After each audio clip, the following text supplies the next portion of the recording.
Hello everyone and welcome back to Southern Wealth. I hope you guys are doing very well. Hope you guys are enjoying a very good Sunday. I'm a big soccer fan, so I've been quite delighted with Copa America and with the Euro Cup. So I've also took some time to watch a few of those matches. I think Germany is playing tonight, so I'll maybe try to catch on that. But in any case, let me know which team, if any, you would like to see at the final of each competition, Copa America and of the Euro Cup. By the way, if you do enjoy the content, please consider dropping that like and subscribe. As you guys know, it's the only thing that I ask for, so thank you very much for your support. Now, I would like to address a few things today. I always try to have, Sunday, a little bit of a macro, kind of bigger picture discussion, but also something related to the crypto markets. So just for you to be aware, I'm here trying to look value where I find it, a narrative that I think has a good chance. I mean, it's all about chances and probabilities, right? It has a good probability to do well, just like the Rivati Ethereum, or with the Andy on Ethereum and Hoppy and Foti and Birddog and all of the others.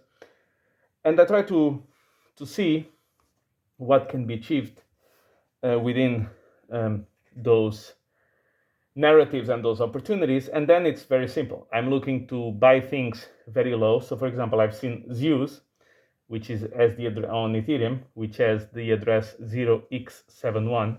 It's now well below $2 million market cap. So I'm considering, particularly if I see going below $1.5 million, to deploy something like $750.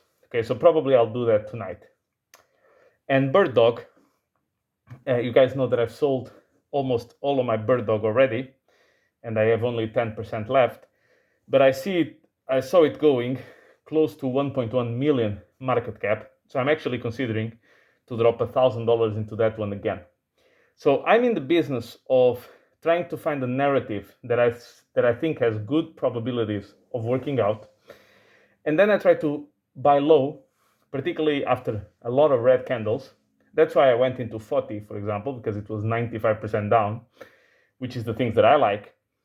And also Hoppy was down something like 90%, and it was basically consolidating within $1 million to $2 million market cap, non-stop. What happened to Hoppy, for example? Went to $40 million, went to 18 million. What have I said 150 times in this channel?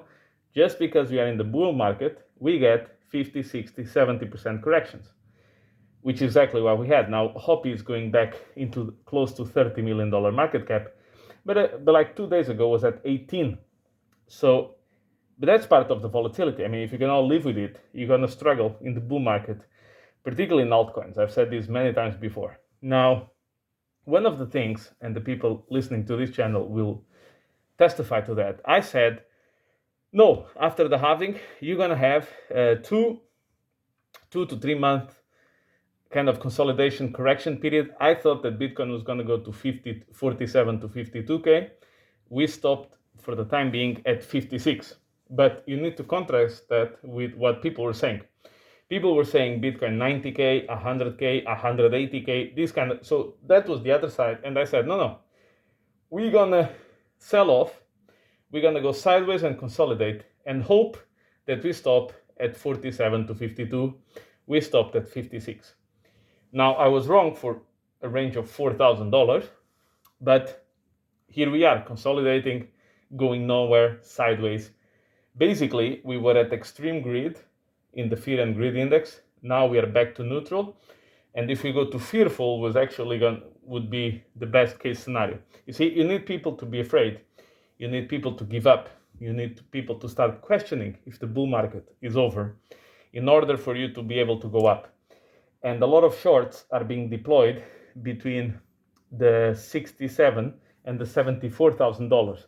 And people say, oh my God, that's very bearish, right? I mean, they're putting shorts. No, those are the shorts that are going to be forced to cover once we finally decisively break the all-time high and go into price discovery.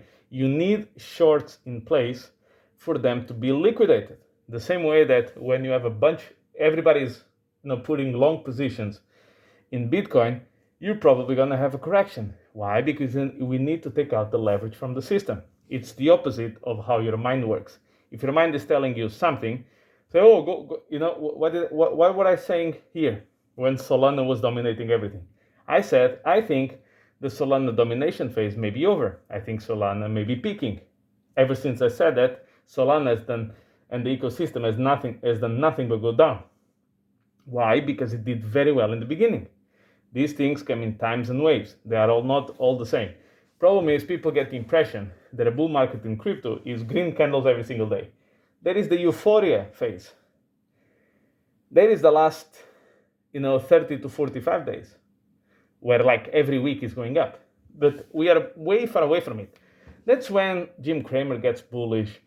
That's when the LeBron James wants to be paid in crypto. That's when maybe the United States Congress, some Congress people start talking about having Bitcoin as a reserve currency.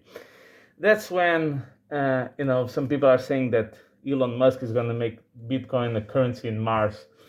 This kind of stuff. We are way far away from that level of, craziness. Now, going into the market specifically, there was a big fuss, big noise about Saudi Arabia ending the petrodollar deal and basically going and allowing to sell barrels of oil in other currencies like the euro, Swiss franc, yuan, you name it. Now, of course, in the long term, this has an impact. The fact that the number one or the most important commodity in the world was allowed to be traded meaningfully only in dollars, that leads to the demand for dollars. But people always people get this wrong. People still don't understand how the system works. You have $2. You have the domestic dollar and you have the dollar outside the US. The dollar outside the US is much bigger than the domestic dollar. And actually, it's very easy to see. When the Fed stopped printing and inflation was running rampant, right? What were the gold bugs saying? The dollar is finished, the dollar is going to collapse, the dollar is going to do this and the other. What did I say? The dollar will be the strongest currency. What happened? The Dixie went as high as 120. The euro dollar went below parity, meaning the dollar was worth more than the euro for a while. And even now, the dollar is substantially strong. But the question becomes, why is that? Why does that happen? And it has nothing to do with the petrodollar. You see, the dollar became the world's reserve currency. That means that other countries had their own currency, but then were accumulating dollars as reserves, but also their companies and governments even were issuing US dollar denominated debt. Why is this so important? Because the same countries that are trying to get away from the dollar are the countries that built the prison for themselves. What I mean is the following. Because they've accumulated so much dollar debt, they need to repay dollars. But when the Fed stops printing, there's a shortage of dollars. Why is there a shortage of dollars? Because nobody else can print dollars, only the US. And when people say, "Oh yeah, but since what the US did, by freezing the accounts of the oligarchs and basically kicking out a certain country from the SWIFT payment system, etc." Yes, you're correct. That gives the incentive to other countries to get away from the dollar as they can. The issue is when you listen to people talking about this subject, like a Peter Schiff, for example, they give you the impression that this de-dollarization is happening at lightning speed, and basically in 2 or 3 years, everybody's out of the dollar. No, these things will take 20 years plus to play out. And the reason is very simple. Because the other countries accumulated so much dollars as reserves, but also, more importantly, as debt. They have a need embedded in the system for dollars that they don't for any other currency. So that's why when you have a situation where there is a big crisis, or when the Fed stops printing money, the dollar index explodes to the upside. And nobody understands why. And this has happened over and over and over again, and people still don't understand why, because they cannot conceptualize that you have $2. The one in the domestic market, which is losing value, versus real estate, stocks, hamburgers, groceries, this kind of stuff. And then you have the financial dollar, if you will, which is gaining strength versus the other currencies. And the reason why it gains strength is because the other countries put themselves into a dollar prison position. Did they have a chance to correct this? Yes, they did. In 2020 and 2021, the dollar index went as low as, correct me if I'm wrong, but 88 to 90. Did countries took the advantage that the dollar was losing value versus other currencies to repay a lot of their US dollar debt, and because basically they were winning in the exchange, see what I mean? So when you would convert euro to dollar, you would get a lot of dollars, so you could repay a lot of your debt if you really wanted to get away from the system. Same thing for Asian countries and the likes, right? Did they do that? No. What did they do? The opposite. They accumulated dollar debt because dollar was cheap at record pace, putting themselves further into the prison that they already were. So this is why there's all this talk, and you need to understand, is the petrodollar falling an important event? Of course it is. Nobody is disputing that. But again, people are already saying and giving you the impression that, oh, in a couple of years, the whole thing will collapse and everybody's out of the dollar and the dollar will plummet and go to zero and gold will go to 100,000, all this kind of stuff again. And you need to understand that the system is much more complex than a simple petrodollar trade. It's much more complex. And if you want to find someone to blame, it's the leaders of the countries that allowed for them to be so dependent on the US dollar.